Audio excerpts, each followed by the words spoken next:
छपरा में चुनावी रंजिश को लेकर जमकर बवाल हुआ। इस बीच जेडीयू और आरजेडी आमने सामने आ गए। जेडीयू विधान पार्षद और प्रवक्ता नीरज कुमार के आरोप पर पूर्व विधायक भोला यादव ने पलटवार किया। उन्होंने कहा कि जेडीयू नेता नीरज को मामूली सा सामान्य ज्ञान भी नहीं है। उन्होंने चुनाव मैनुअल भी ठीक से नहीं पढ़ा।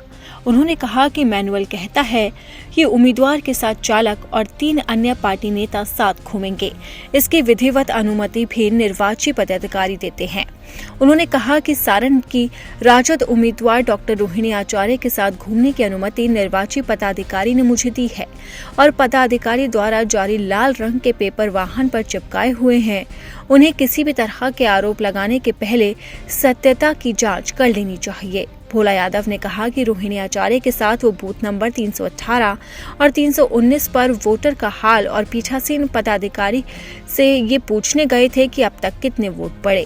उसी दौरान राजीव प्रताप रूडी के लोगों द्वारा हमला किया गया और गाली दी गई और गोलियां भी चलाई गई। आपको बता दें कि चुनाव में फैली हिंसा के बीच जेडीयू नेता ने आरजेडी पर बड़ा आरोप लगाया था। चुनाव आयोग के द्वारा निर्धारित आदर्श आचार संहिता यह साफ कहता है, अध्याय 4 के 42 के 17वां नंबर पर और अध्याय 5 के 8-11 में भाई कोई उस निर्वाचन क्षेत्र का मतदाता नहीं है जिसके पास सरकारी अंगरक्षक है। भोला यादव पूर्व विधायक किस कैपेसिटी से घूम रहे थे, ये तो सीधे तौर पर उल्लंघन है और हम उम्मीद करते हैं कि चुनाव आयोग को और रिटर्निंग अफसर को यह गंभीरता से लेना चाहिए। आखिर मतदान केंद्र तक कैसे पहुंचे भोला यादव, किसने ये अधिकार उनको दिया?